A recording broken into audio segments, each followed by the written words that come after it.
power failure scenario. Let's just unplug it from the wall. We're gonna hear beeping. Hey guys, thanks for tuning in. Check it out, something cool with power today we're reviewing. This is the GOLDENMATE UPS. This is the 1000 VA 800 watt version. You can get this in 600, 800, 1000, 1200, and 1600, I believe. Go ahead and check the link down below if you want to check out something like this for your computer or other electronics that you always kind of need to be running. Even if you get glitches in power or the power goes out in your house, you probably want a regular outdoor power station if you want to do outdoor stuff. This is just going to strictly sit in one spot in the house. I do have some specific things I want to run with this. It's going to be powering my internet and the brain of my camera security system, the main hub, so that those things will work if I have a glitch in the power. I'm going to inspect it in detail after we unbox it, go through all the motions of the setup, and if it's going to be working correctly on what I need it for in my situation. Anyway, let's get started with the GOLDENMATE.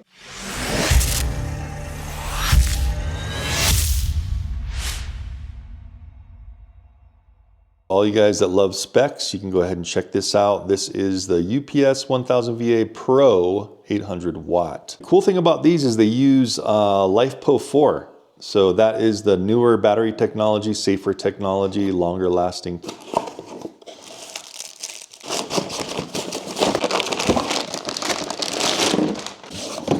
Unit itself, instruction manual, and a power cord. Super simple, protectant. Nice. We'll just go ahead and hold the power in, see if we can power on here. There we go. Awesome. Just about half charged, maybe 60%. Not a touch screen. There's a fan up here. We're going to hear how this thing sounds when we do hook it up. It's beeping now because it's telling us that it is in power, emergency power mode. Spin it around to the back. For 8 outlets, there's a reset switch. All you do, plug it into the wall and then plug your 8 items into this, and they're all backed up in case of a power outage or a spike in power that can also mess with sensitive electronics. Anyway, I know where I want to install it. Let's go ahead and install this thing. We'll go through the process and we'll plug some things in it and see how it works. All right, guys, so this is where this thing's going. Right up there, you see how I have this little shelf in the living room up top? That's where my modem is for the internet and also the security camera brain and everything. It just kind of lives up there. That is where this guy is going. So I need to get up the ladder and install this. Should be really simple.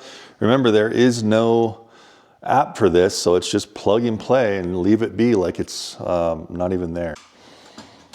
All right, guys, so here is the setup. My Wi-Fi router here. This is just a 5G router. Needed to put it up here at a tall part of the house to get the best signal to the 5G tower. The reason I have it kind of hidden is because for cosmetic reasons, from the upstairs you can see down here, and then this stuff is going to be hidden kind of behind the basket here, so we shouldn't have too much of an eyesore. But here is the deal. I kind of pulled everything out here. So here's my security camera brain, the backup for the security camera. And then I have this timer switch here. Once in a while, it's good to reset your Wi-Fi router because they start slowing down and stuff. So what this thing does at about 4 a.m. every day, resets it so it has the full speed and capacity. And the problem I was having, guys, with this reset switch is if the power would go out, I'd have to put the ladder back up, climb up here, and turn this timer back on manually.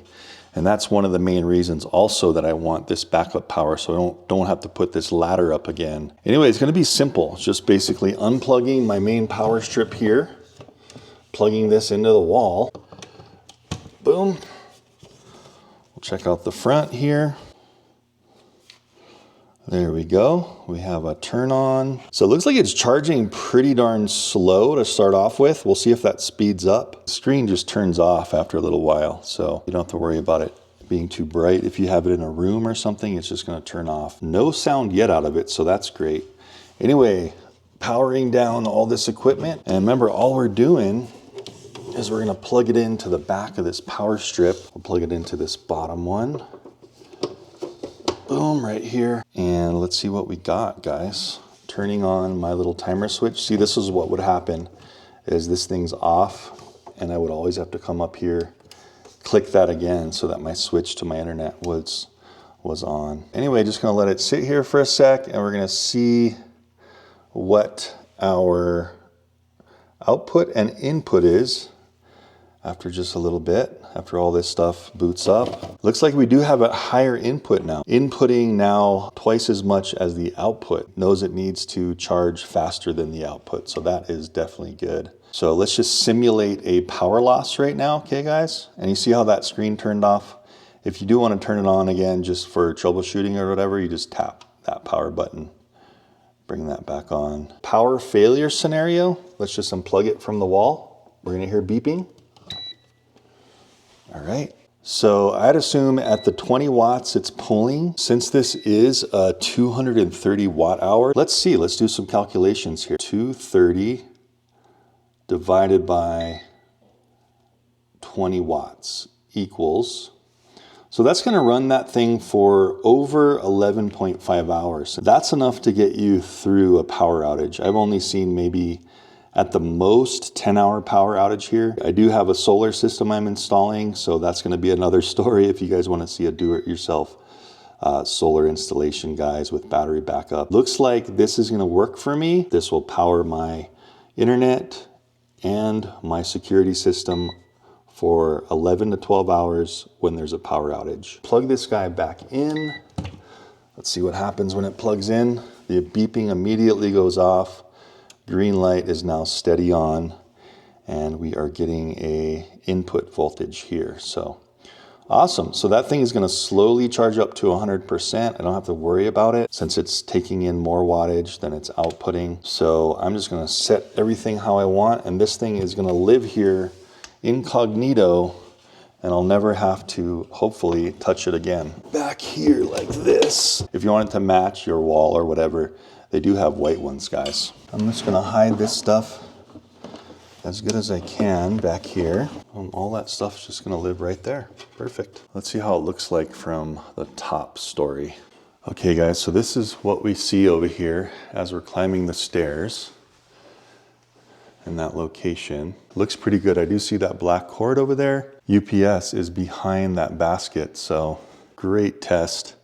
That's just gonna live up there forever. Of course, get the one that you need, that's gonna work for you, but this is what's working for me, and I am happy with it so far. I'll let you guys know in the comments down below if anything happens, but I'm anticipating this to just be like a non-existent worrying about UPS for this section up here. So if you had items like this, you can put a UPS in your house for every item you need. You don't need to have like a 1200 watt one for a small power load like this.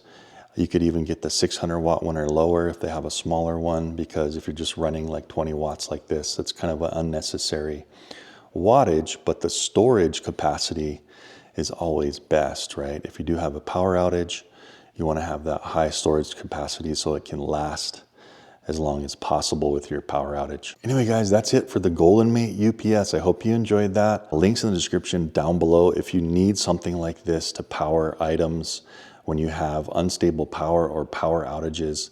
This looks like it's gonna be fine, and just set it, leave it, don't even think about it, and it will power your stuff. Working fine now. I gotta let you know if there's any problems in the description, and I will see you in the next one. Thanks for watching.